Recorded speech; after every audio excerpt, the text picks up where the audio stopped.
지난밤 비출기 속에서 열린 북한 열병식의 모습이 공개됐습니다. 김정은 위원장은 외국 귀빈들 앞에서 첨단 무기를 과시했는데요. 신형 대륙간 탄도미사일 화성 20형도 등장을 했습니다. 관련 내용 문성묵 한국국가전략연구원 통일전략센터장과 함께 분석해 보겠습니다. 안녕하십니까? 네, 안녕하십니까? 네. 자, 어젯밤에 열린 열병식이 오늘 오후쯤에 이제 조선중앙TV가 공개를 하면서 저희도 이제 함께 화면을 만나봤는데요. 이번 열병식에서 어떤 무기가 공개될 것인가도 굉장히 큰 주목되는 점이었는데 그렇죠. 일단 저희가 앞서서 계속 보도해드렸던 신형 대륙간 탄도미사일 화성 20형 이것이 갖는 전략적 의미부터 좀 짚어봐야 될 것 같습니다. 예, 그러니까 이제 사실 미국 또 미국 정보 당국이라든지 미국 전문가들은 북한의 ICBM이 100% 완성됐느냐 하는 부분에 대해서는 아직은 물음표를 갖고 있거든요. 네네. 왜 그러냐면 이제까지 북한이 대륙간 탄도미사일 화성 15호부터 쭉 이제 했지만 많은 발사 실험도 했고 개발을 했습니다만 아직 한 번도 정상 각도 제대로 된 사거리로 발사 실험을 해본 일이 없거든요. 이 자체 검증 자체가 되지 않은 겁니다. 거기에 이제 과제가 뭐냐면 대기권에 재진입하는 그런 기술, 역량 이런 것들이 제대로 검증이 되지 않았기 때문에 예. 아직은 그 부분에 대해서 이제 물음표를 가지고 있는데 어쨌든 그럼에도 불구하고 ICBM은 미국을 겨냥한 무기란 말이죠. 이번 이제 화성 20형의 특징은 뭐냐면 일단 이 연료, 다시 말하면 엔진의 연료 기반이 고체 연료입니다. 그다음에 또 한 가지는 이게 이제 북한 국무위원장 김정은이 지난 9월 초 베이징을 가기 직전에 관련된 무기 공장을 방문을 해서 그랬었죠. 탄소 섬유 복합 소재 예. 이 탄체를 그렇게 만들면 가벼워지게 되고 그다음에 고열에 견딜 수 있는 그런 힘이 되거든요. 아마 엔진을 만들고 그런 복합 소재를 만드는 과정에서 러시아의 도움이 있었을 가능성도 배제할 수 없습니다. 그렇군요. 어쨌든 그리고 이제 가장 큰 특징은 뭐냐면 다탄두입니다. 이게 그 탄두에 여러 개의 탄두를 장착을 해서 그러니까 여러 개의 탄두를 장착을 하면 무거워지잖아요. 그러려면 엔진의 추력을 높여야 되거든요. 그렇죠. 그래서 화성 19보다 모양은 비슷하지만 그러나 이 엔진의 추력이 40% 이상 강화됐다고 얘기를 하고요. 그런 차원에서 보면 이게 아직은 뭐 모양만 나왔고 실제 발사 실험을 한 것이 아니기 때문에 예. 이게 과연 어느 정도의 위력이 있는지는 아직은 검증되지 않았으나 정말 북한이 말하는 대로 최강의 핵무기다, 이 ICBM이다라고 하는 것이 사실이라면 미국에게도 상당히 위협이 될 수 있다 이렇게 볼 수 있겠습니다. 그렇군요. 그렇다면 센터장님께서는 이 무기가 하나의 게임 체인저가 될 수 있겠다 이렇게 보시는 겁니까? 그런데 이제 사실은요 ICBM이라든지 핵 역량을 북한과 미국을 비교하는 건 사실은 그게 뭐 비교의 대상이 되지 않습니다. 그러니까 미국이 가지고 있는 정찰 자산, 이걸 요격하기 위한 자산 이런 것들이 월등하게 앞서고 있기 때문에 북한이 이런 몇 발의 ICBM을 가지고 전쟁의 게임을 바꾼다라고 하는 것을 말하기는 어려울 거예요. 다만 지금 김정은으로서는 이 당 창건 80주년을 계기로 해서 예. 이 노동당에 해왔던 업적 그 중심에 이제 자신과 3대 세습 체계가 이어져 오고 있으니까 이 지금 현재 핵 무력을 개발한 것은 모두가 이 적수들의 위협과 압박 때문이었고 그걸 강한 힘으로 맞서기 위한 무력을 갖게 된 것은 자신과 조선노동당의 업적이다. 그리고 이것을 과시하기 위한 목적으로 화성 20형 한 번 쏴보지도 않았는데 그냥 껍데기부터 우선 내보낸 거거든요. 저게 완결판인지는 아직 알 수 없습니다. 그렇죠. 그래서 그런 점에서 봤을 때 우리가 북한의 역량을 과소평가해서도 안 되겠지만 그걸 너무 과대평가해서 위축될 이유는 없다라는 생각이 있습니다. 그렇다면은 뭐 개발이 끝나지 않은 미사일을 서둘러서 공개한 배경도 어쨌든 좀 과시용으로 좀 일단은 보여준 거다라고 봐야 될까요? 사실은요 저런 무기 체계는 어떻게 보면 고도의 보안을 필요로 하거든요. 그렇죠. 대개 국가들은요 저런 무기를 공개하지 않습니다. 네. 보안 유지를 해야 오히려 더 억제력이 높아지는 거거든요. 그런데 북한은 할 때마다 공개해요. 그 이유는 뭐냐면 사실은 억제 효과보다는 선전 효과에 더 방점을 두고 있다 이렇게 봐야 될 것 같아요.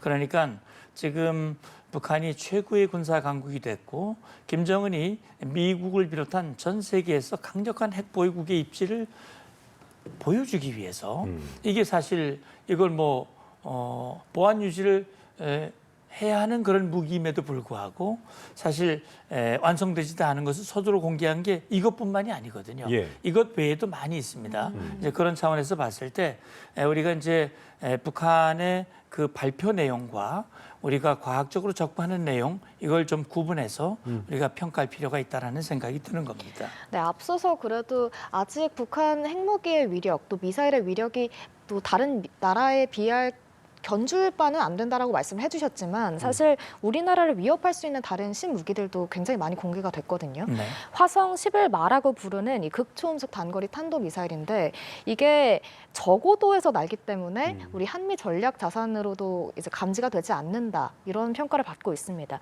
그렇다면 우리는 어떤 대응을 해야 할까요? 네, 그러니까 이제 이게 지금 북한이 화성 11마라고 하는 이름을 붙였는데 네네. 화성 11이라고 하는 것은 우리가 북한판 이스칸데르 그러니까 KN-23으로 부르는 단거리 탄도미사일이에요. 네. 예. 이 미사일의 특징은 기본적으로 탄도미사일의 원리는 이 쏘면은 높게 곡선으로 올라가서 강한 속도, 빠른 속도로 떨어지는 이런 형태의 이 포물선의 궤적을 기르게 돼 있는데 북한판 이스칸데르, 이 이스칸데르는 러시아제 아닙니까? 예. 그걸 이제 북한이 모방을 해서 만든 북한판 이스칸데르인데 이건 뭐냐면 올라갔다 떨어질 때 변칙 기동을 합니다.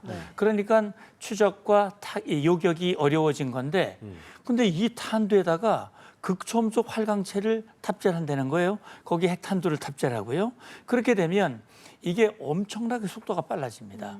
그리고 변칙 기동이 이 말씀하신 대로 굉장히 낮게 기동을 하면서 우리의 레이더망을 회피할 수도 있다.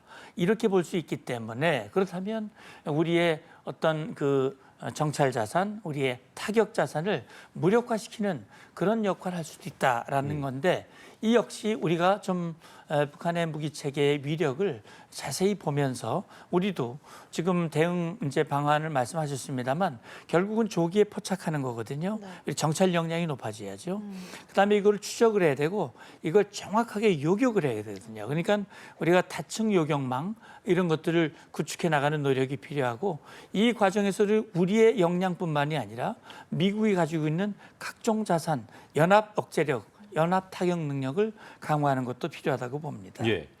자, 그런 무기 외에도 이번에는 보니까 이제 북한이 러시아, 우크라이나에 파병도 했던 경험이 있기 때문에 자폭 드론 발사 차량도 좀 눈에 띄었고 또 위장 장비까지 보였더라고요. 막 잡초 더미로 막 위장하는 그게 보니까 뭐 길리슈트라고 하던데 네. 이 무장한 군인들도 대거 등장을 했잖아요. 이거 어떻게 보셨어요? 예, 그러니까요. 지금 사실 우리가 가장 우려했던 것은 뭐냐면 이제 북한이 러시아와 혈맹 관계를 맺으면서 병력을 파병했지 않습니까? 예. 우크라이나 사실 뭐 정확하게 말하면은 이제 쿠르스크 이건 러시아 영토죠.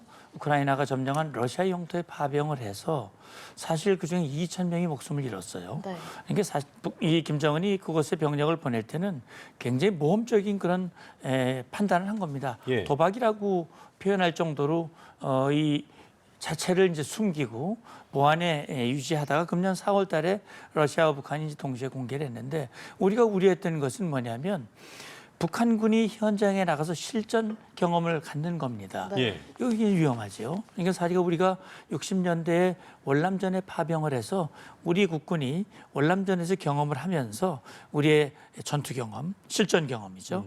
그걸 통해서 우리가 미국으로부터 많은 무기들을 확보할 수 있는 계기가 됐어요. 우리의 이 국방 역량이 한층 높아졌는데 사실은 이 북한이 러시아와 그런 밀착 관계로 해서 지금 실전 경험과 함께 러시아로부터 군사 장비, 군사 기술 이런 것들을 받는다는 것은 우리 안보에 치명적인 위협이 될 수 있는 거거든요. 그렇기 때문에 우리가 러시아에게 이 선을 넘지 말라고 하는 것을 러시아에게 경고를 했고 우리도 이제 그런 대비를 했었고요. 그래서 저는 이번에 특히 드론이라고 하는 게 이제 현대전의 주력 무기, 무인 장비죠.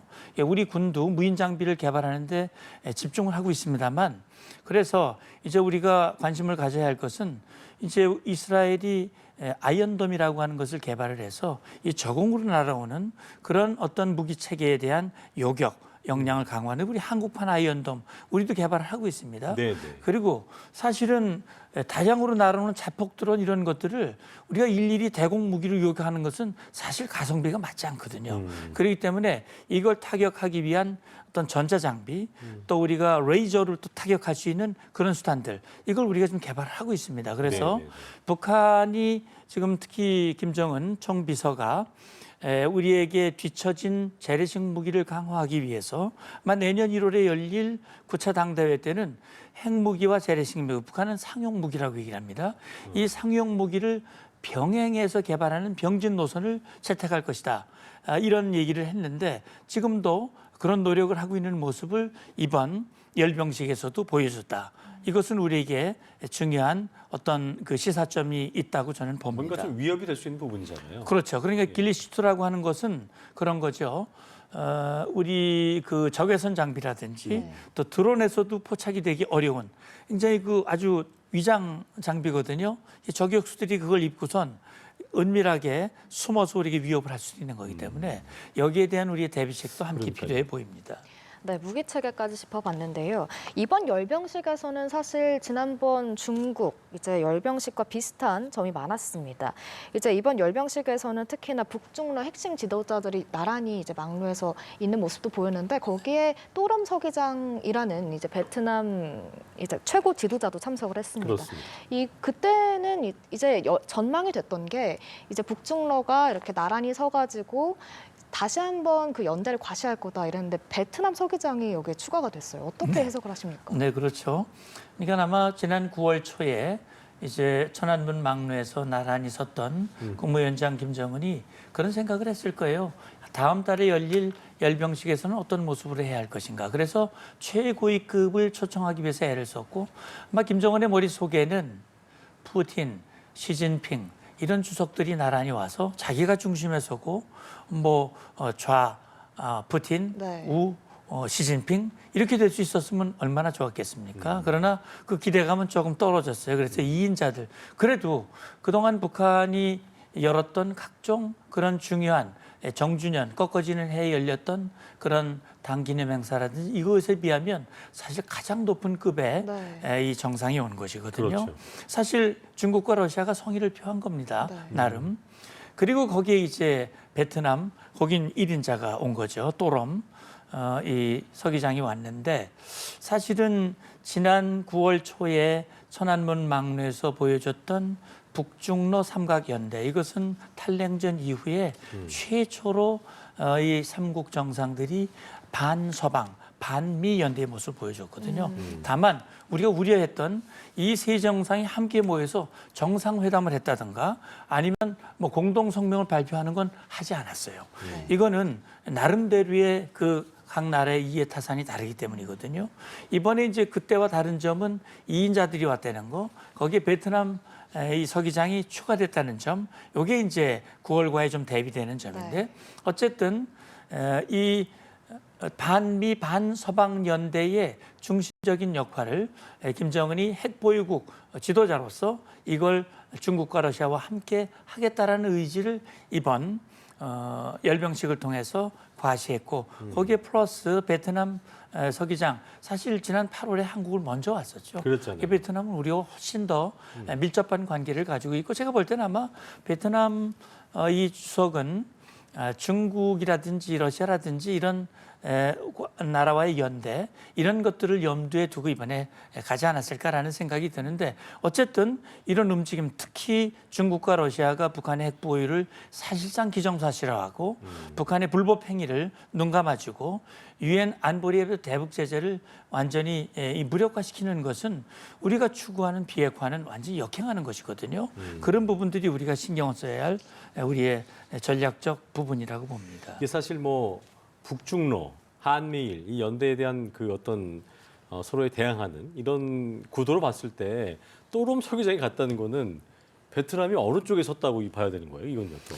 저는 또롬 서기장이 거기에 섰다고 그래서 네. 본인이 뭐 반서방 반미 연대에 자기가 가담하겠다 그런 뜻으로 해석하는 것은 조금 과할 수 있습니다. 왜냐하면 베트남이 사회주의 체제를 유지하고는 있습니다만 사실상 자본주의 국가나 다름이 없거든요. 네, 네. 그리고 또 한국과의 수교가 얼마나 교역이 얼마나 네. 많습니까? 네, 네. 우리 기업들이 엄청나게 많이 진출했고 또 우리가 뭐 이 교역 말고도 축구 박항서 감독, 또 김상식 감독. 그러니까요. 그렇게 해서 한국이 과거에 그 지금 공산화된 그 이전의 월맹과도 또 전쟁을 했던 나라지만 그럼에도 불구하고 지금 굉장히 밀접하고 또 베트남은 또 미국과도 굉장히 좋은 관계를 유지하고 네. 있거든요. 그렇기 때문에 뭐 베트남이 완전히 반미 연대에 섰다 이렇게 보기는 좀 어렵고요.